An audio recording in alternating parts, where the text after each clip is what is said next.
All right, I talked about the difference between prayer and meditation in the previous video, but I want to expand it on a little bit and kind of help you understand a little bit different things about meditation, understand different things about prayer as well.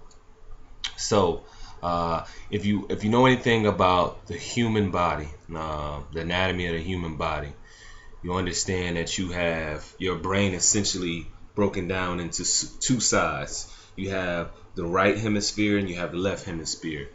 And what's happening today in our modern society is a lot of the things that we do, whether all these emotions that we have, whether it's fear, it's jealousy, it's envy, it's frustration. All of these negative or counterproductive emotions stem from us being unbalanced as human beings and us being unbalanced in the mind. Unbalanced in the mind means that you're only using one side of your brain or one hemisphere of your brain. And until your brain is synchronized into one unit, you will have all these irrational thoughts, all these bottled up emotions that are not in line with your spiritual health and your spiritual growth. So I'm gonna show you some techniques and meditation techniques that will help you kind of synchronize your mind and get you into a meditative state so that you can free yourself from these emotions that boggle down your mind. So to do that, I'm gonna talk about your hand. All right. Everybody knows about the hand. If you go back in time, you will see a lot of different things about the hand, as far as ministry. People, you know, walking the land, and healing people with their hands. The reason this is an important metaphor is that we all possess healing power in our hands. Our hands are healing power. The reason being is your hand is essentially your brain. Our hands are our brain. Our hands and our fingertips are full with tons of nerve cells and energy, and these hands are very in tune with the mind. Many scientists will proclaim that our fingertips or our hands are miniature brains. They're miniature fragments of our brain. They're a reciprocation of our brain. So pretty much anything that you do with your hands, you're literally doing with your mind. Whether it's consciously you know it or subconsciously you know it, your hands are just that important. And your hands radiate a lot of our aura, a lot of energy. Everything that we do is radiated in our hands. So when you shaking someone's hand, you're radiating your energy onto another person's energy. This is very important to understand because when you're shaking hands with people that mean you no good or that want to do you harm, what's happening is you're taking on their negative energy and their negative aura, and that's getting transferred in you. So my personal recommendation is never shake the hand of somebody that you don't trust or you don't think is in the betterment of you. It's just not a good thing. But modern day society, we shake hands with anybody we meet, anybody we see. It's just a common gesture. But me personally, I reserve the right to handshake or connect my aura energy with people that I know are out for the better interests of myself. But in that same light, when you are shaking someone's hands, your hands is your mind. So when you contact that hand and you shake that hand, think of positive things. Think of love. Give love when you meet hands with somebody. Everybody knows about the high five. You high five when something good happen. That's channeling that positive energy from your mind and your brain, and it just tells you I need to contact and spread this positive aura to someone else. So if you know about all that, you know about the hands, you know about how important the hands is, then you'll understand the mentality behind them. So your left hand is a reciprocation of your right brain or the right hemisphere in your brain, and your right hand is a reciprocation of your left hemisphere in your brain. All right. So the simple act of joining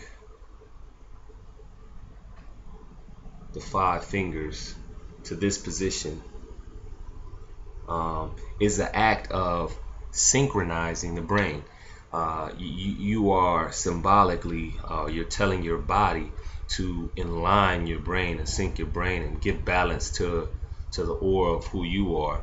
This is a very important technique. This is why you're taught to pray in this manner, because what you're doing is you're channeling that energy in your mind, and you're synchronizing both hemispheres of your brain, thus relieving you from those emotions that I spoke of: jealousy, envy, anger, regret, bitterness. All of these negative emotions that we carry on throughout life through circumstances or instances that we go about.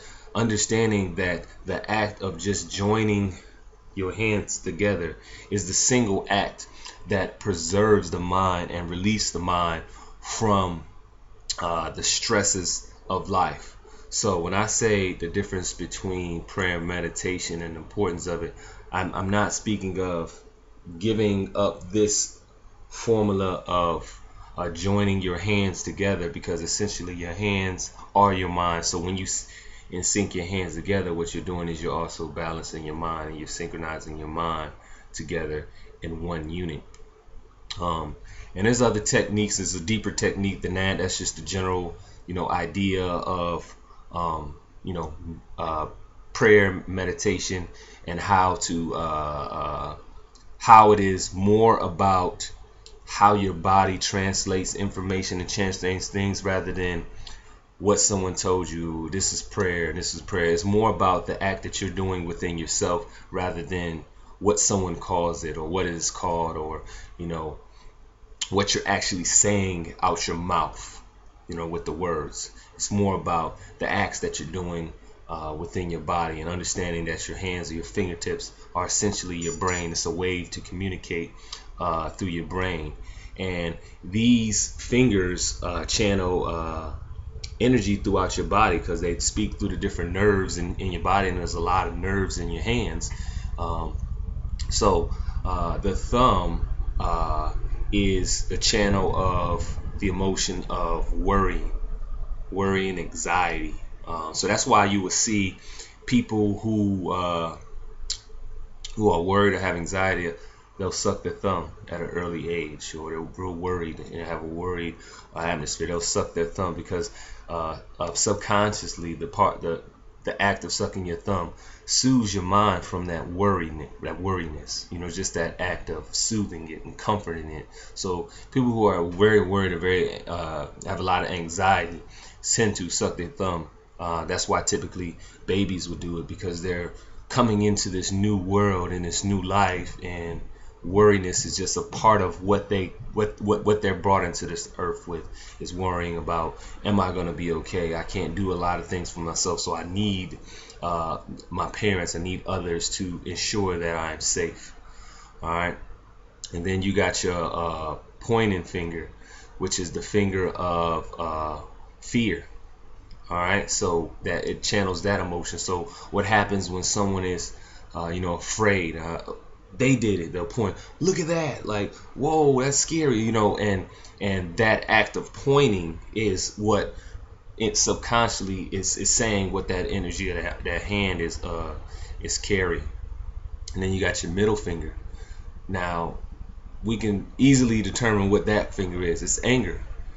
So that's why when someone is angry, they stick their middle finger up, and they don't even realize subconsciously that they're doing it as an act, but they're doing it because their mind is releasing that same thing. So when you're showing this finger, your brain is saying the same thing. So your hand is essentially, that's how in tune your hand is with your mind. So when you see people in a picture, they're doing what you don't even have to have a caption. I know that person is channeling a lot of anger, because they're told me with their mind, and their fingers, your hands are your mind. So that's why you hear, you got healing power in your hand. You really do, because if your hands are a positive or a reflection of your mind, and your mind, you have a great heart, and you lay hands on somebody, you touch somebody's hands, you could really heal them or uplift them spiritually, and that power of energy for someone who needs it can have a profound effect on that individual without them really understanding what just transpired, because your hands are your minds, and your hands is energy. Energy is radiating at all times from our hands more than any other part of our body. So understanding that will kind of help you understand the metaphoric concept behind, your hands have healing powers. And then you got your ring finger, which your ring finger, and this is why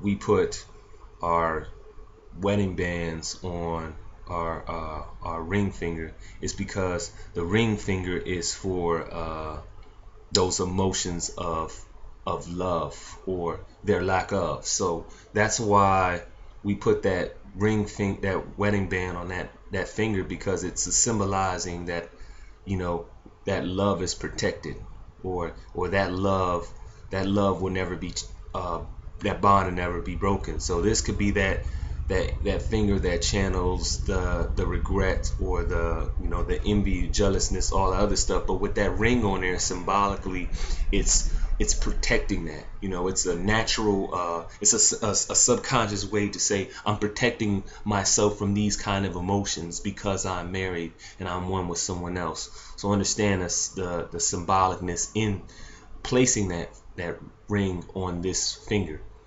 And then you got your pinky finger, or your small finger, and this finger, it holds our insecurities. That's why if you look at the hand, it's the smallest finger on the hand, and the reason being, it's always hidden, it's not too much exposed. Usually our insecurities, we keep them to ourselves, we hide them, we don't show them much, we keep them closed in tight.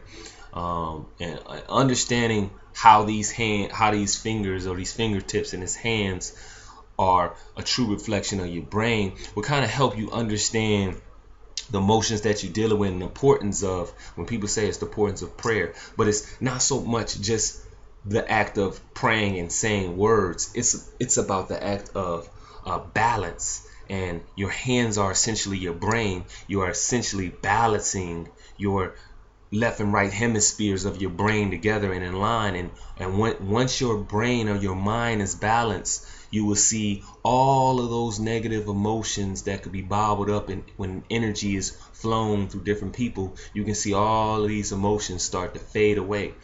And as they fade away, your mind becomes a lot clearer, and you'll be focused on your true purpose in life, and the true energy that you're supposed to radiate, which is love. It's always supposed to be a positive energy.